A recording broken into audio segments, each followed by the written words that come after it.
Bonjour, c'est Gaëtane, coach intuitive. Sous mon activité d'Onzam, je suis là pour vous aider à vous mettre en mouvement pour donner du sens à votre vie. Alors donner du sens à sa vie, c'est tout d'abord être acteur. Alors être acteur, ça veut dire quoi? Ça veut dire être bien dans ses baskets, se mettre en mouvement pour être responsable de ce que l'on dit, de ce que l'on pense, de ce que l'on fait, pour être complètement aligné avec soi-même. Alors, comment on fait ça? Et qu'est-ce que ça veut dire? Alors tout d'abord, je vais vous parler de cette petite bête que l'on appelle le mental. Cette petite chose qui fait que l'on pense tout le temps à des choses de demain, de ce qu'on a fait hier, du passé, alors que nous ne vivons pas du coup dans l'instant présent, puisque ce qui est passé, ce qui va être demain n'est pas encore arrivé, et on vit maintenant, dans l'instant présent. Et le mental nous empêche de faire ça, de vivre maintenant. Le mental, il nous permet en fait de réfléchir, de penser, d'apprendre des mots pour pouvoir nous exprimer, nous apprend aussi à nous structurer. C'est un outil qui nous permet d'être sensé et de pouvoir avancer. Il est également là pour nous protéger. Et nous protéger quoi en fait de ce qui peut arriver autour de nous. Alors selon notre propre histoire, le mental de chacun est complètement différent. Si dans notre vie, nous avons eu des parents, je dirais, absents ou pas très affectueux ou qui ne nous ont pas apporté de marque d'amour, souvent, dans la vie d'adulte, nous allons chercher à être aimés, à n'importe quel prix. Nous allons chercher à être aimés par notre famille, par nos amis. Alors, on va quelquefois se mettre en danger pour pouvoir être aimé. On va faire des choses qui ne nous correspondent pas. On va aimer des gens qui ne nous correspondent pas et qui peuvent profiter de nous. Ça va être également le fait d'avoir des enfants et comme nous n'avons pas été aimés, comme nous aurions aimé être aimés, on va tout donner à nos enfants sans mettre de cadre comme il faudrait. Puisque sans cadre, on ne peut pas avancer. Le mental, il est là pour nous protéger donc de ce que l'on a déjà vécu dans notre passé, dans notre histoire.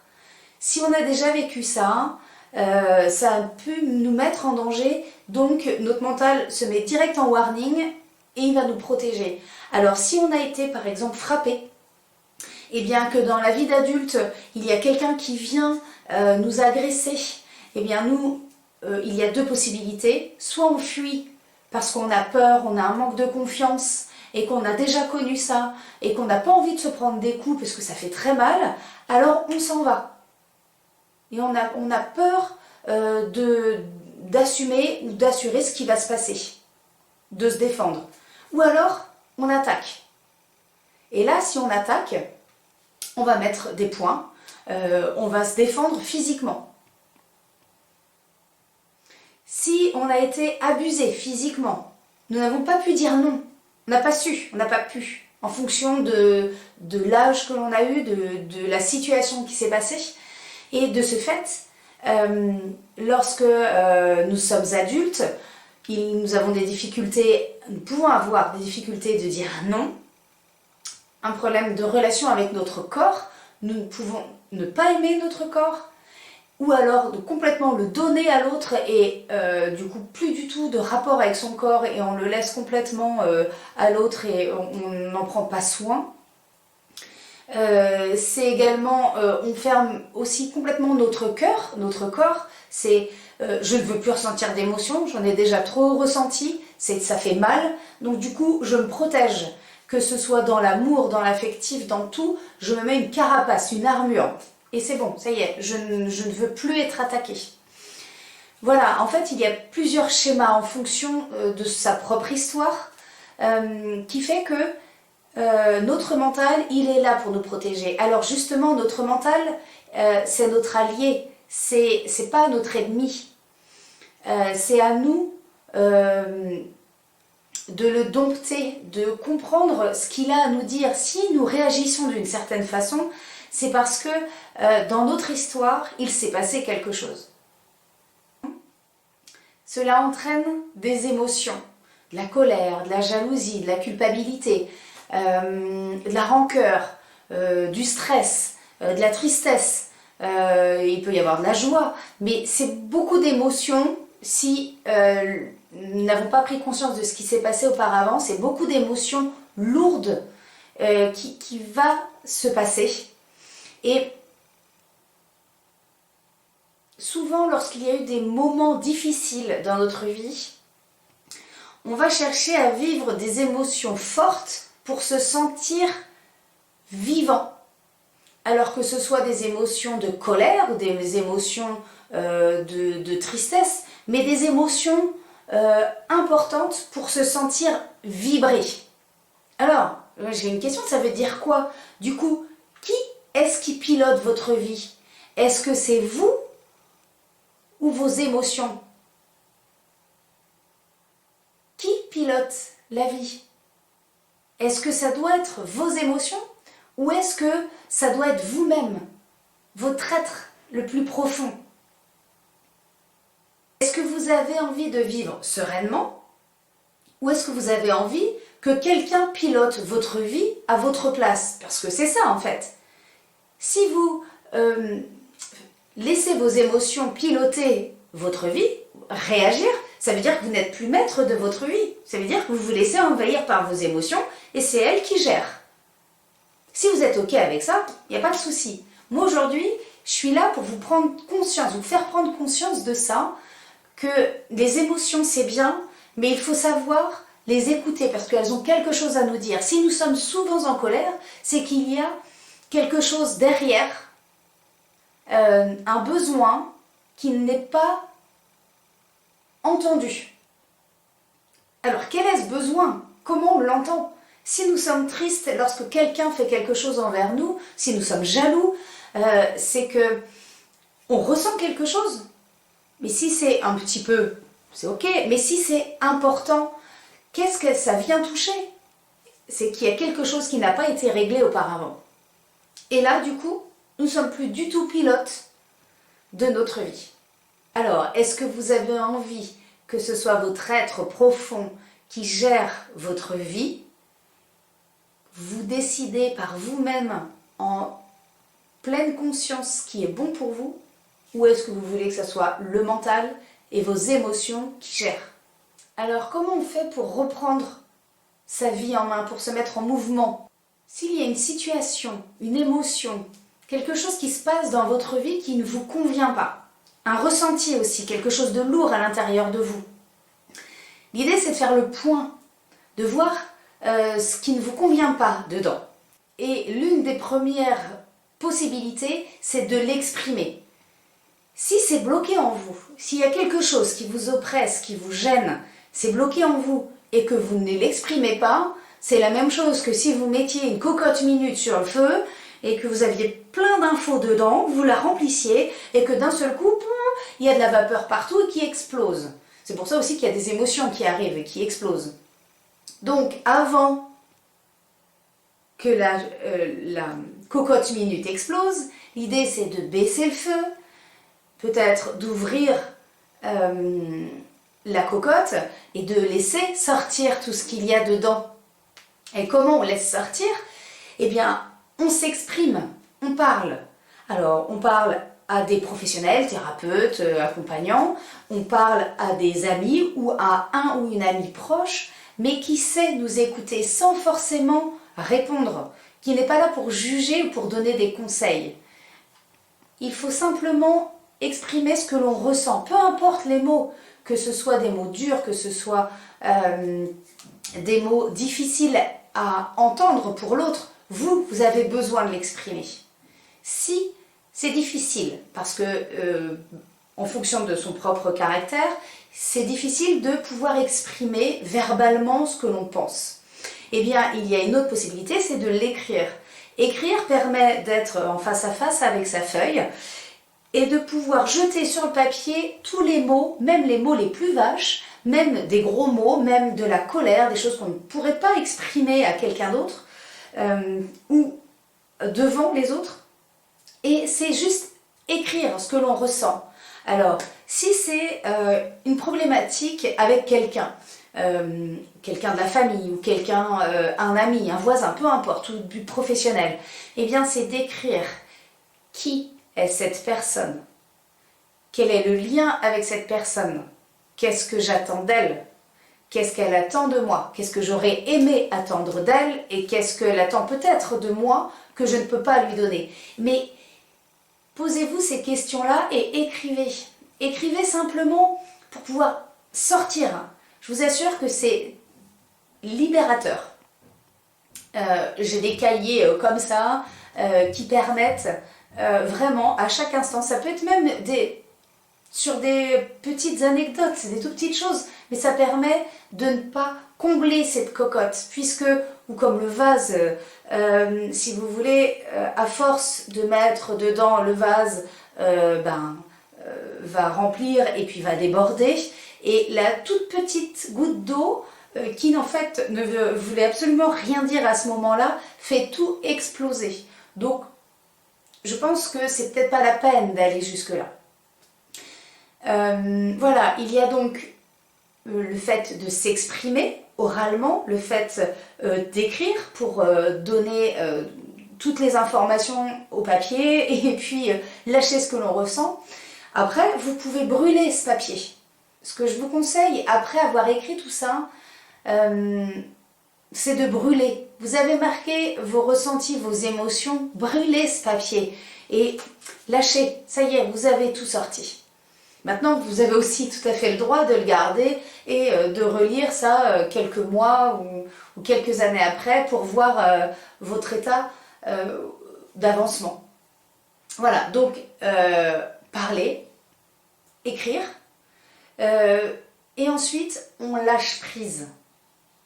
Une fois que tout est sorti, on lâche prise. Donc on va faire des choses qu'on aime. Lâcher prise, c'est un grand mot, mais lâcher prise, c'est-à-dire que on a pris conscience, on a dit à notre mental, ok, ça y est, tu m'as donné plein d'informations, j'ai tout écrit. Le mental, il voit bien que vous avez tout posé. Du coup, il n'a plus besoin de revenir sans cesse sur la même histoire, les mêmes émotions. Vous avez tout dit, vous avez tout écrit. Donc, pendant un temps, le mental, il n'est plus présent, il va s'apaiser. Et c'est à ce moment-là qu'il faut lâcher prise. Et lâcher prise, c'est revenir sur ce qu'on aime, revenir sur soi. Ça veut dire ne plus penser. Et comment on fait pour ne plus penser ça? C'est compliqué, parce que justement, notre mental est toujours présent. Mais si nous avons parlé, si nous avons écrit, le mental s'apaise, il se calme un temps, et du coup, profitez de cet instant pour aller marcher et prendre conscience de ce qui vous entoure. S'il y a encore des petites choses qui vous gênent, le fait de regarder et de vivre pleinement l'instant présent va vous permettre d'apaiser le mental et de lâcher. Donc, on écrit, on parle et ensuite on va marcher en pleine nature pour regarder ce qui se passe, en ville si l'on veut, pour regarder autour de nous. Mais on ne pense pas à soi, on ne pense pas à ce que l'on ressent, on regarde ce qui se passe autour de nous, sans jugement. On accueille simplement ce qui se passe. Donc, on va marcher, on peut jardiner, ça peut être aussi de dessiner avec des crayons de bois, donc en coloriant, en faisant de la peinture. Ça peut être aussi de lire, ça peut être simplement de se poser, de regarder ce qui se passe autour de nous, de méditer. Méditer, c'est un exercice pour calmer le mental. Et calmer le mental quand il est à fond, c'est très compliqué. Donc, de calmer le mental, de faire cet exercice-là, quand nous sommes calmes, c'est beaucoup plus simple. Ça veut dire que plus on va s'exercer quand on est plus ou moins tranquille, qu'il n'y a rien qui vient nous prendre la tête, eh bien, ça va être quelque chose de positif, ça va être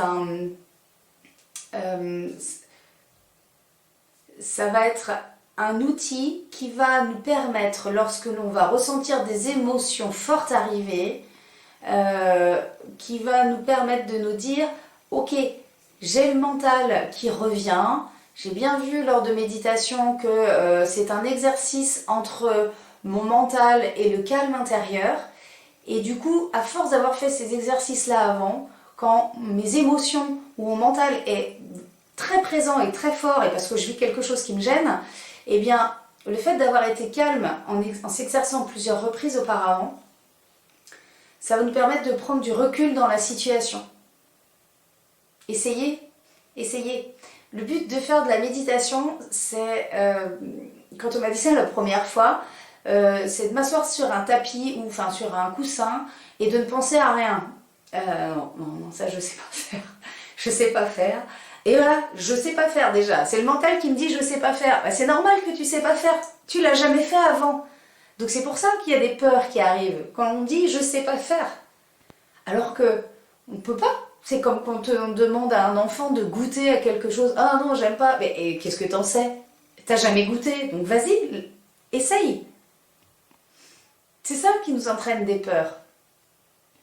Par rapport à notre propre histoire. Alors je me suis assise sur un coussin. C'est compliqué, hein, parce qu'au départ c'est ok, je m'assois, je me cale sur ma respiration et je ne pense pas. Alors déjà c'est que je ne pense pas, c'est que je suis déjà en train de penser. Donc non, c'est je m'assois, je prends en compte ma respiration, ce qui me permet de me recentrer sur quelque chose d'autre.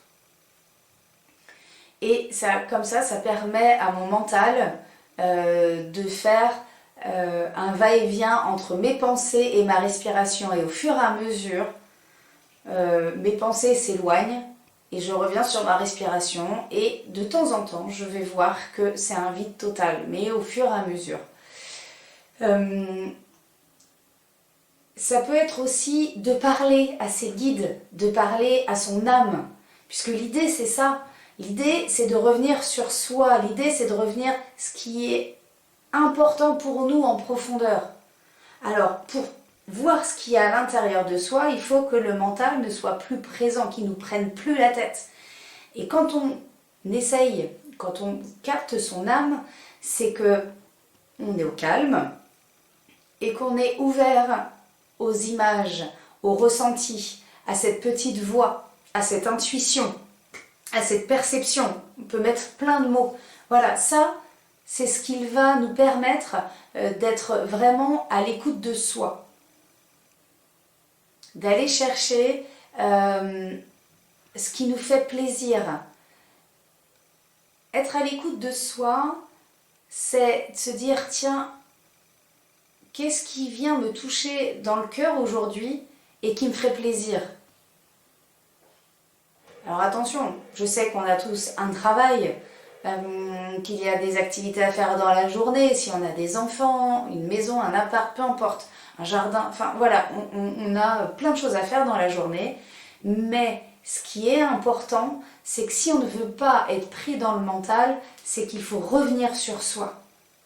Parce que sinon, ça va être la course toute la journée, et quand on va aller se coucher, qu'est-ce qu'on a fait de notre journée? Ah bah plein de choses. Mais qu'est-ce que j'ai fait pour moi? Qu'est-ce qui m'a fait kiffer? Qu'est-ce qui m'a fait vibrer? Je sais pas. Alors l'idée c'est ça. Ok? Donc, on sort ce qu'il y a dans le bidon, on enlève de la cocotte minute ou du vase ce qui nous gêne, on fait le point sur nos ressentis, sur ce qui nous gonfle, ce qui nous gêne. Donc, on écrit. On parle, on lâche prise en allant danser, en marchant, en chantant, en méditant. Trouvez, vous avez, tout le monde a quelque chose qui nous fait vibrer, qui nous fait plaisir. Et ça, c'est prendre du temps pour soi. Et ce qui permet de s'apaiser et d'être beaucoup plus serein, sereine. Voilà, j'en ai fini pour aujourd'hui. N'hésitez pas à partager, à diffuser, à liker cette vidéo. Et comme vous avez pu le comprendre, ce que je vous souhaite aujourd'hui et chaque jour, c'est de vraiment prendre soin de vous. Allez, je vous dis à bientôt!